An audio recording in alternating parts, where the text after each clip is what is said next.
IT job కోసం చూస్తున్నారా? ఐటీలో కెరియర్ బిల్డ్ చూసుకోవాలనుకుంటున్నారా? అయితే సమాధానం కోడింగ్ ట్యూటర్. నమస్కారం, వెల్కమ్ టు ఐ డ్రీమ్. నేను మీ సంగీత. పోక్సో కేసులో నిందితుడైన 22 ఏళ్ల శివ సంతోష్ అనే పర్సన్కి 20 ఏళ్ల జైలు శిక్షను విధిస్తూ Rajendra Nagar fast track special court తుది తీర్పును వెలువరచడం జరిగింది.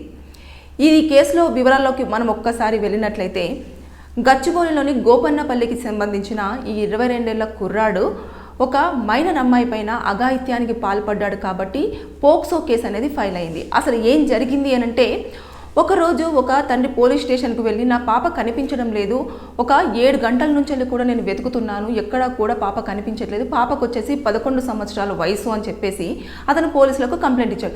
ఇచ్చిన తర్వాత పోలీసులు కూడా మొత్తము చూశారు, తర్వాత అన్ని చెక్ చేసినా కూడా ఎక్కడా కూడా పాప కనిపించడం లేదు. వెంటనే ఇమీడియట్గా చిన్న పాప కాబట్టి ఎక్కడికి వెళ్తుందో అని చెప్పేసి వెంటనే ఒక 3 బృందాలుగా విడిపోయి పోలీసులు మొత్తం వెతకసాగారు. మొత్తం కూడా ఎంక్వైరీ చేశారు ఎక్కడ ఏంటి అని చెప్పేసి. అప్పుడు సీసీ కెమెరా ఫుటేజెస్ అంతా కూడా తీసి చెక్ చేస్తున్న సమయంలో ఒక పర్సన్ ఆ పాపను తీసుకొని వెళ్ళడం అనేది జరుగుతూ ఉంది. ఇమీడియట్గా ఆ పాప వాళ్ళ ఫాదర్ని పిలిపించేసి, ఈ బాబు ఎవరో మీకు తెలుసా, ఈ బాబుతో వెళ్తుంది పాప అని అంటే, మాకు ఇంటికి దగ్గరలోనే ఉంటాడు ఈ బాబు, మా ఇంటికి రోజు వస్తూ ఉంటాడు, మాట్లాడుతూ ఉంటాడు, అంతే తప్పించి నాకు ఆ కుర్రాడు గురించి ఏం వివరాలు తెలియదు అని చెప్పేసి చెప్పడంతో ఇమీడియట్గా పోలీసులు ఇంకా వేగవంతం చేశారు. అంటే ఆ పాపను ఎక్కడికి తీసుకెళ్లాడు ఏంటి అని చెప్పేసి మొత్తం పూర్తి స్థాయిలో ఇంకా వెంటనే ఆ బాబు తెలుసు కాబట్టి వాళ్ళ ఇంటికి వెళ్ళేసి ఫోన్ నెంబర్ తీసుకున్న తర్వాత ఫోన్ చేస్తే ఫోన్ స్విచ్ ఆఫ్ అని చెప్పేసి వచ్చింది. అది ఎలా ఏంటి అని చెప్పేసి అన్న టైంలో పోలీసులు అందరూ కూడా చెక్ చేస్తున్న సమయంలో ఒక దగ్గర ఒక ప్లేస్లో ఇంకొక పోలీస్కి కనిపించడం జరిగింది. పాపతో ఆ అబ్బాయి ఉండడం చూసిన తర్వాత ఇమీడియట్గా వెళ్ళి పట్టుకొని వాళ్ళిద్దరిని తీసుకొచ్చి పోలీస్ స్టేషన్లో ఎంక్వైరీ చేసిన తర్వాత ఆ పాపను మొత్తం పూర్తి స్థాయిలో అడిగారు. అంటే ఎక్కడికి తీసుకెళ్లారు, ఏం చేశారు, ఎక్కడికైనా వెళ్ళారా ఏంటి అని అంటే పూర్తి వివరాలన్నీ చెప్పుకుంటూ రావడం జరిగింది. అంటే నాకు ఇలా బిస్కెట్లు కొనిస్తానన్నాడు, చాక్లెట్లు కొనిస్తానన్నాడు, అదేవిధంగా నన్ను ఒక ప్లేస్కి తీసుకెళ్ళి మంచిగా బట్టలు కొనిస్తాను అని చెప్పేసి అన్నాడు.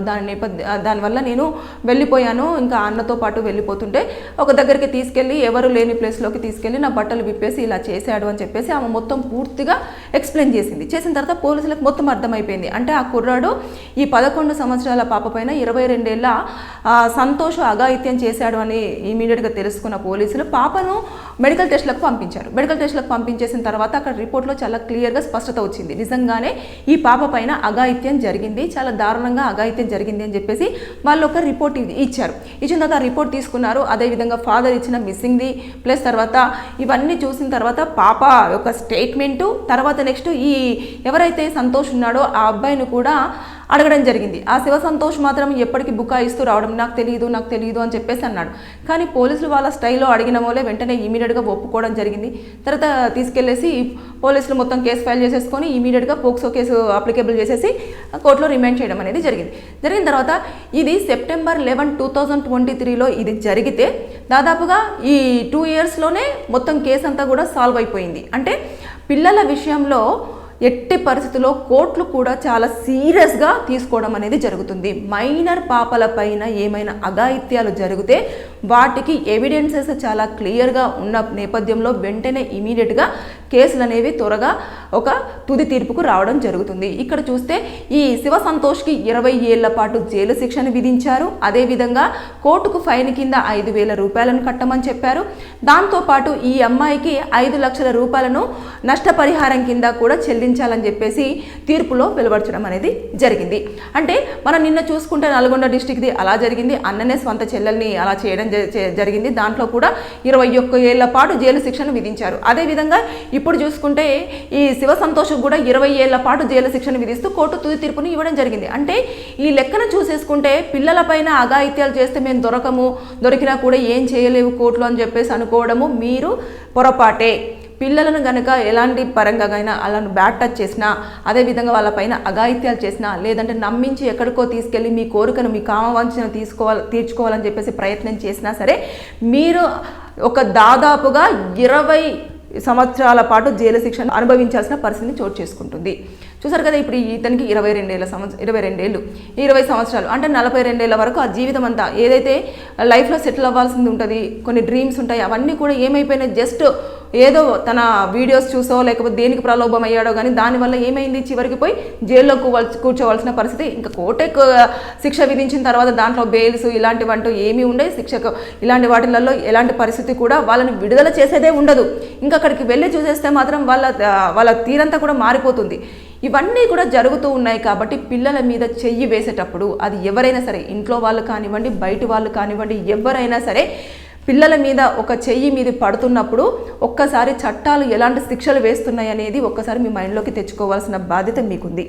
అంతే, నిజంగా కోర్టులో ఊరికనే ఉండవు. పిల్లలు కనుక స్టేట్మెంట్ ఇచ్చారు, మైనర్ పిల్లలు కనుక స్టేట్మెంట్ ఇచ్చారు అంటే అనవసరంగా మీరు డెత్ పెనాల్టీ అయినా కూడా ఆశ్చర్యపోనవసరం లేదు. ఎందుకంటే చిన్న పిల్లలు 11 సంవత్సరాలు ఎక్కడ, 22 సంవత్సరాలు ఎక్కడ, ఆ పిల్లోడు తీసుకెళ్లేసి ఈ అమ్మాయి మీద అఘాయిత్యం చేశాడు అంటే చాక్లెట్లు బిస్కెట్లు అని చెప్పేసి కోరికలు చూపించేసి మీరు చేస్తున్న పనులు ఇవ్వా?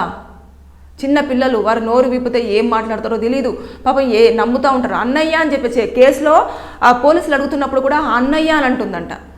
అంటే ఎంత హృదయ విదారకమైన సిచ్యువేషన్ అండి అది.